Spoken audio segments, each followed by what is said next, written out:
Sure. David Reed, Senior Partner at Media Marketing Compliance, a company specialises in the marketing sector, contract compliance, agencies to advertiser.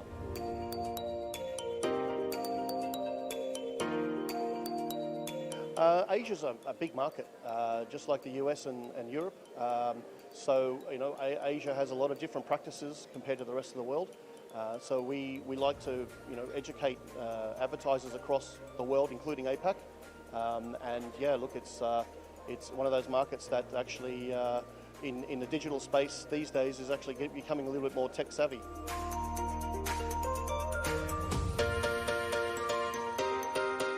Yeah, look, I think Asia's only just starting to develop, especially in the marketing category, marketing procurement services. The UK, US, Europe have had this service for a long time and recognise the need for it. The Asia-Pac region is only just seeing the benefit now of it.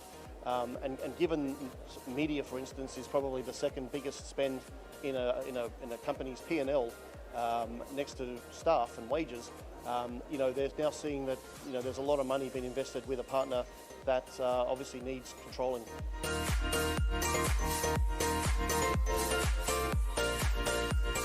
Yeah, I think big opportunities. I think with the procurement space growing and a lot more advertisers bringing procurement in-house, I think the focus from them will actually translate into services such as mine.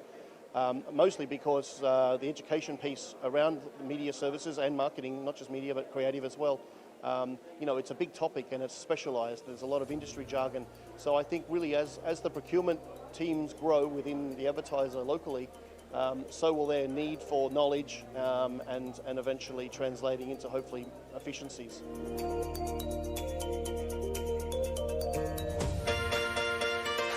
I think connecting with the right people, getting in a room with 300 plus people where they're all relevant, and we've got a message to obviously promote, and they really need to listen. So it's good that we can connect with the right people, convey our message, and hopefully help them with their roles.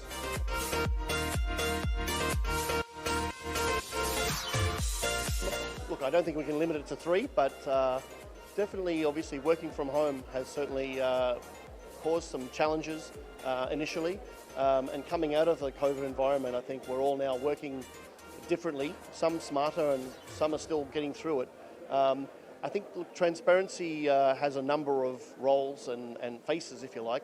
But I think as far as the top 3 goes, they probably really haven't changed dramatically because of COVID. They were there before and they're there during, and they're going to be continuing on. I think really probably the 3 biggest simply are, the open honesty in transactions, certainly making sure that agency contracts are up to date and relevant and current, because the media landscape or the marketing landscape changes on a daily basis. And I think the last point would probably just be more communication. I think we're now communicating more than ever than what we did before.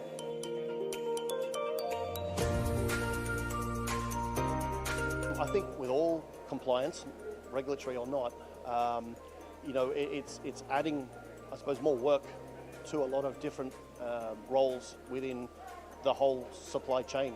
I think the focus now on good corporate governance, there's a cost to transparency, and that cost is time, effort, money, and just everybody actually just being aware of what their role is in the process.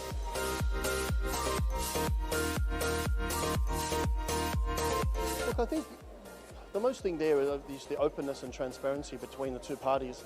I really think that all parties that are open and honest with each other around the whole system, remuneration, the services being provided and who's providing them, I think there's definite value in the open and honesty between the parties.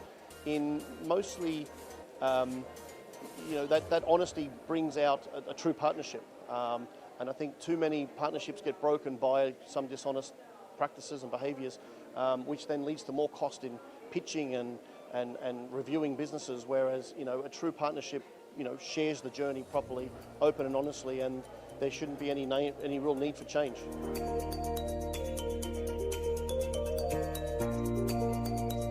Absolutely. Look, financial transparency has a number of angles. One is obviously financial returns that come from some of the audits that we do with non-compliance, which are often just either ambiguities within the contract or just some human error that goes on with the lots of transactions that go on. But I think the ROI really is the future protection that they get out of upgrading their contract to make sure it's relevant and current. Future proofing really is what it is. You know, that may not drive a physical hard dollar return, but it actually is measurable into the future where they're actually becoming more effective and efficient.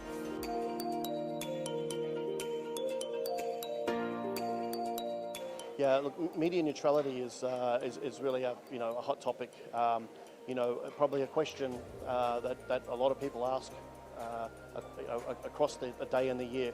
I think really it's the open honestness between the two parties, all the disclosures, being upfront and honest about who the people are in the supply chain, the intermediaries, are they related parties, are they not, what are the fees, what are the costs.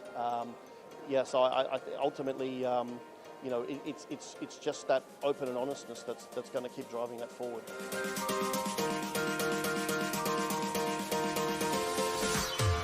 Well, our audits do exactly that. I mean, it starts off with a contract review, so automatically we find out some of the contractual weaknesses and help suggest some of the changes. The audits themselves actually test and stress test the contract and the behaviours and the practices. It's not always one-sided, where the processes are not always broken on one side. Sometimes they're on both. So generally, our services, they level the playing field in the sense that they give both parties all of the information that's at hand, so that then they can both make decisions moving forward.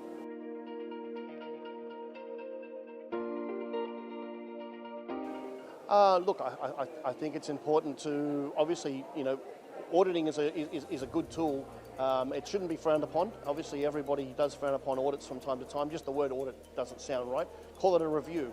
But I think the more that you stay with your finger on the pulse, for instance, on whether it's financial or brand recognition or brand safety, there are finding out all the tools that are out there to ensure brand safety and protection and utilising them.